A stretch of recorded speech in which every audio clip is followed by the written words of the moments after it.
Sasa nimeona jana hii watu ya ODM wakileta upuzi. Ati hiyo mzee yao ako na matatizo. Ati wanataka kuwekelea Kalonzo na mimi. Kalonzo ni bakteria?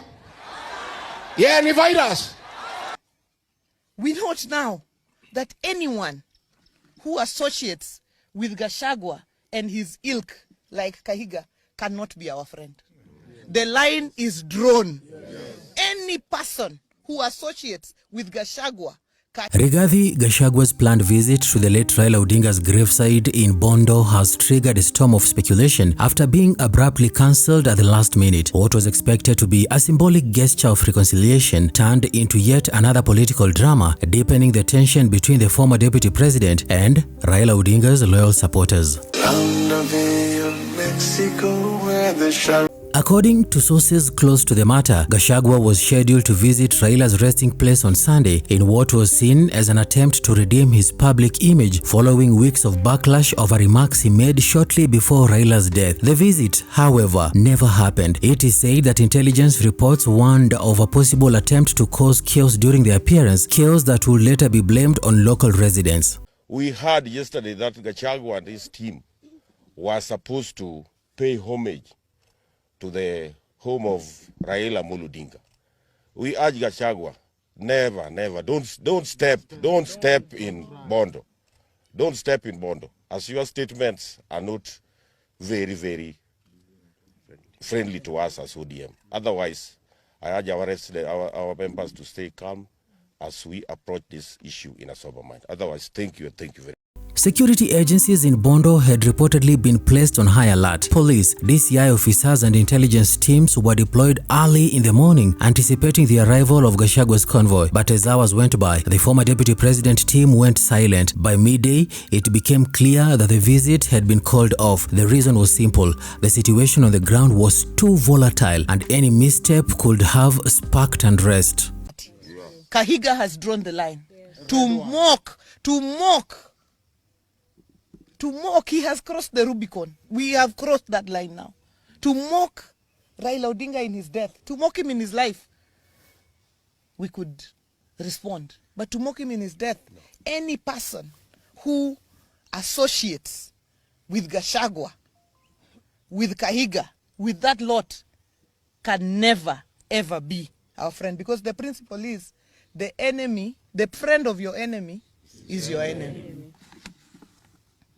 Gachagua's troubles began soon after Raila's death. His past remarks, seen by many as insensitive and politically charged, did not sit well with Raila's supporters. In the days following the former Prime Minister's passing, several ODM leaders, including Homa Bay Governor Gladys Wanga, openly warned Gachagua against setting foot in Bondo. They accused him of hypocrisy and insincerity, arguing that his sudden desire to visit Raila's grave was nothing more than a political show.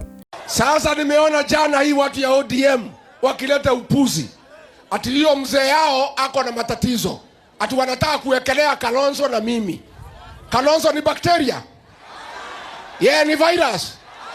Sasa Behind the scenes, the atmosphere in Bondo remained tense. Locals, still mourning their fallen leader, were uneasy about the visit. Word spread fast that Gachagua was coming and emotions ran high. Security teams were reportedly concerned that his presence could provoke spontaneous protests or even physical confrontations. The decision to cancel, according to insiders, was made after the DCI advised against proceeding with the visit under such conditions.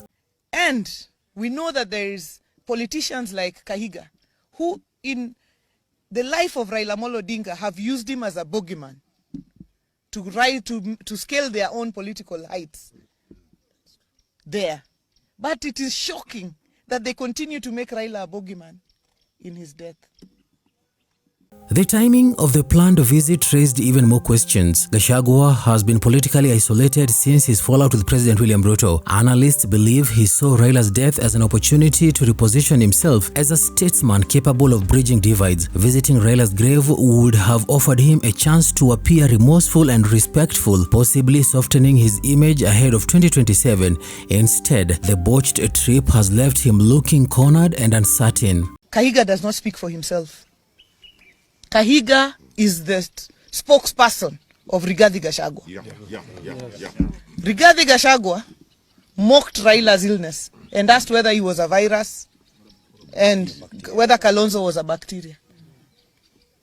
Today, for many in Raila Odinga's camp, the cancellation came as a relief. Emotions are still raw in Nyanza, and Gachagua's name evokes mixed reactions. His political rhetoric in the past, especially against leaders from the region, has not been forgotten. His failure to attend Raila's burial only made matters worse, while other top figures such as Uhuru Kenyatta, William Ruto and Fred Matiang'i made time to pay their respects. Gachagua remained noticeably absent.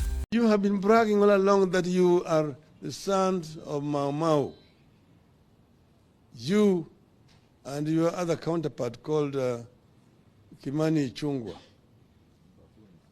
I want to challenge you today, Mr. Gachagua, to tell Kenyans your relationship with one Chief Nderi Gachagua Wang'ombe, who was assassinated by the Mau Mau in 1953 because of his collaboration with the brutal colonial regime. That Gachagua.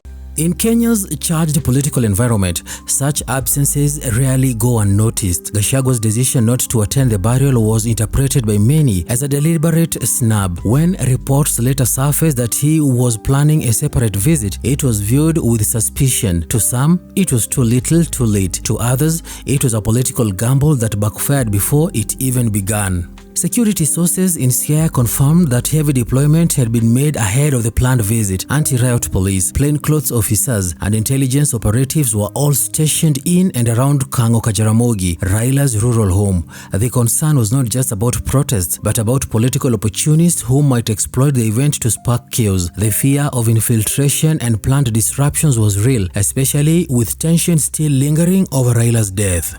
By the end of the day, Gachagua's absence became the main story. His silence since then has only fueled speculation. Was it fear of humiliation, a tactical retreat advised by security, or simply a realization that his visit could do more harm than good? Whatever the case, the cancellation underscores just how deep the division in Kenya's political class still runs.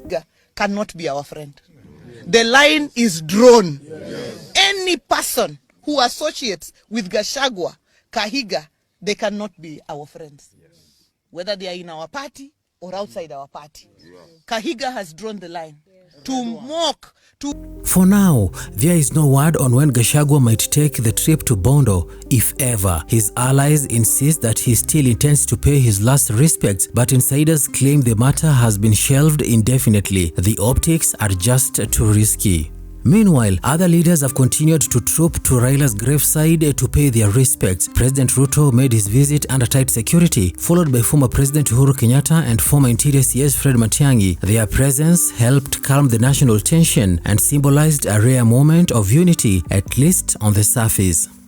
Gachagua's absence, however, remains a glaring omission. His failure to show up twice has left him politically exposed in the eyes of many Kenyans, especially in Nyanza. He appears disconnected and out of touch. What was meant to be a gesture of goodwill has turned into a symbol of political miscalculation. Whether he will recover from this latest setback remains to be seen, but one thing is certain: in Kenya's unforgiving political arena, perception is everything, and for now, the perception is that Gachagua blinked first.